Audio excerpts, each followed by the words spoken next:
गुजरात के राजकोट की लोकसभा बैठक पर चुनाव में उम्मीदवारी पत्र भरने की प्रक्रिया और जांच की प्रक्रिया पूरी होने के बाद 16 फॉर्म भरे गए थे, जिसमें से 4 निर्दलीय और 2 डमी समेत 6 फॉर्म अमान्य कर दिए गए हैं, जबकि 10 फॉर्म मान्य किए गए हैं। निर्दलीय उम्मीदवार अमरदास देसाणी ने भारतीय जनता पार्टी के पुरुषोत्तम रूपाला का फॉर्म अमान्य होने का आरोप किया था, लेकिन अमरदास देसाणी ने अपना ही नामांकन वापस ले लिया है, जिसके चलते यहां आश्चर्य फैल गया है। राजकोट लोकसभा बैठक पर अब 9 उम्मीदवार चुनाव लड़ रहे हैं और 7 मई को यहां मतदान होना है, जिस पर राजकोट के जिला कलेक्टर प्रभाव जोशी ने जानकारी दी। यहां पुरुषोत्तम रूपाला, परेश धानाणी, चमन सवसाणी जो बहुजन समाज पार्टी से हैं और निर्दलियों के बीच मुकाबला है।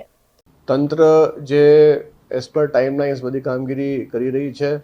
આજે નામાંકનની યાદી ફાઇનલ થઈ હતી, હવે બેલેટ છાપકામની ચાલુ થશે કામગીરી। અત્યારે આપણે જે સેકન્ડ રેન્ડમાઇઝેશન જે છે સ્ટાફ જે પોતાનું વતન કે ઓફિસની એસીમાંથી બીજી જગ્યા ફરજ બજાવવામાં આવે એના માટે રેન્ડમાઇઝ કરવામાં આવે છે।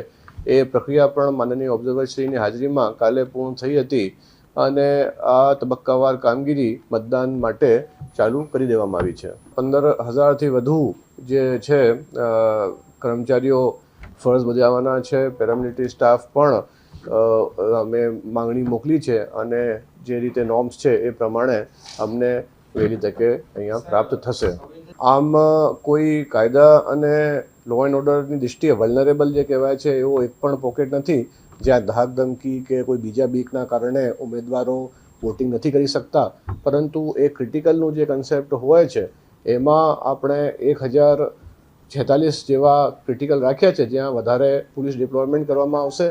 આ બધા પેરામીટર્સ ગત મતદાનની ટકાવારી વગેરેના આધારે પંચની સૂચનાઓ પ્રમાણે હોય છે।